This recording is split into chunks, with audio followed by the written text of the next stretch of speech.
টকা পয়সা লেনদেন হয়েছে, টাকা নিদিয়াৰ কাৰণে তো আমাৰ টিকেটটো হওয়া নাই না।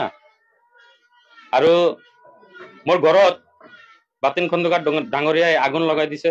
মোৰ ছোৱালী, মই ক'ব নোৱাৰো, ভাষাত ক'ব নোৱাৰো আপোনালোকক যি কাহিনী হৈছে মোৰ ঘৰত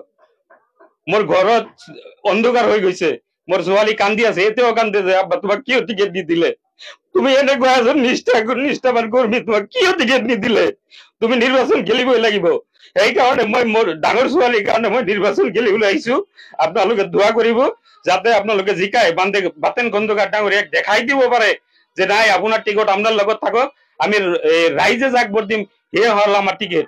গতিকে ৰাইজৰ ওচৰত মোৰ এইটোৱে আবেদন যে আপোনালোকৰ হাতত টিকেট আছে, আপোনালোকে ভোট দি বুজাই দিয়ক বাতেন খন্দকাৰক যে আপোনাৰ টিকেটৰ কোনো মূল্য নাই, টিকেটৰ মূল্য আমাৰ হাতত। এইখিনি দাবী মই ৰাইজৰ ওচৰত কৰজোৰে অনুৰোধ কৰি জনালো। মই এজন নিষ্ঠাবান কংগ্ৰেছ কৰ্মী হিচাপে। আপুনি ঠিকেই কৈছে, মই নিষ্ঠাবান এজন কংগ্ৰেছৰ কৰ্মী আছিলো। 2018 চনৰ পৰা মই যুৱ কংগ্ৰেছৰ সভাপতি হিচাপে 2023 লৈকে মই কাৰ্যকাল মোৰ শেষ কৰিছিলো, 5 বছৰ। আৰু 5 বছৰত মই কংগ্ৰেছৰ সংগঠনৰ কাম যিখিনি কৰিছিলো অলিয়ে গলিয়ে, মই যুৱ কংগ্ৰেছৰ এটা উত্থান বনাইছিলো মই এই উত্তৰ বাবৰি সমষ্টিত। তেতিয়া মই 2021 চনত মই বিধায়কৰ টিকেটো বিচাৰিছিলো, কিন্তু পোৱা নাছিলো। আমাৰ বাতিন খন্দকাৰ ডাঙৰীয়াই পাইছিল। তথাপি আমি তাৰ লগত থাকি আমি বিধায়ক বনাইছিলো। আৰু এইবাৰ মোক মাতি নি জিলা পৰিষদৰ টিকেট দিম বুলি কৈ দিয়া নাই, মোৰ লগত গাদ্দাৰী কৰিছে। আৰু এই গাদ্দাৰীৰ ফল তেওঁ 2026ত পাব। আপোনালোকে চাই থাকক, আহি আছে। মোৰ টিকেট নিদিয়াৰ কাৰণে মই বহুত দুখ পাইছো মনত, আৰু কংগ্ৰেছ কৰ্মীয়ে দুখ পাইছে। সেইকাৰণে মই য'তেই যাই আছো মই ৰাইজৰ সঁহাৰি পাই আছো।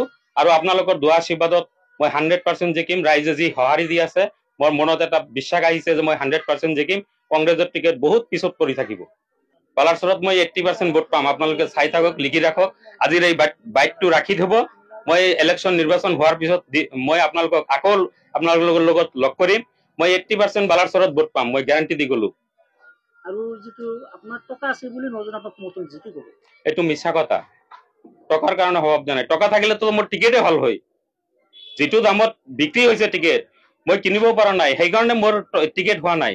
মোৰ লগত ৰাইজ আছে, টকা নাই, মোৰ লগত ৰাইজ আছে। আৰু ৰাইজৰ এই সঁহাৰি দেখি বাকী কেণ্ডিডেট বিলাকে ডিচিশ্যন নিছে যে আমি কংগ্ৰেছৰ এগেইনষ্টত নহয়, কিন্তু আমি বাতিন খন্দকাৰৰ এগেইনষ্টত, আমি কিন্তু কংগ্ৰেছৰ এগেইনষ্টত নহয়।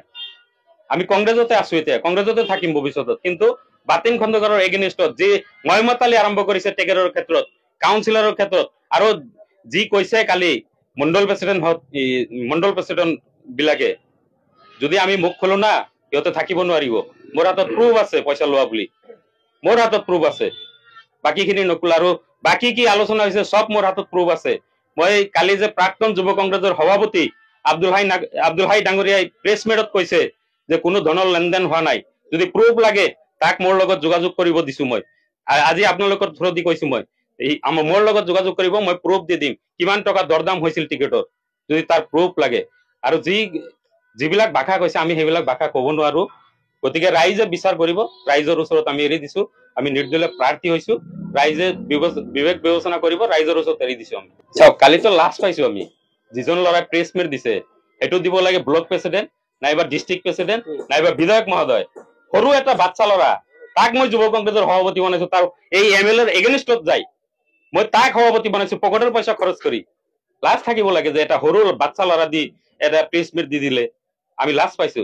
আৰু যিজন মণ্ডল প্ৰেচিডেণ্ট আতৱাৰ হুছেইন মণ্ডল, এইটো এটা দালাল, ডাইৰেক্ট দালালি কৰি খায়। তাৰ কি ইনকাম আছে আমি জানো, কৰ পৰা পইচা লৈছে, কাৰ পৰা পইচা লৈছে। যদি প্ৰুফ লাগে আমাৰ লগত যোগাযোগ কৰিব, আমি প্ৰুফ দি দিম।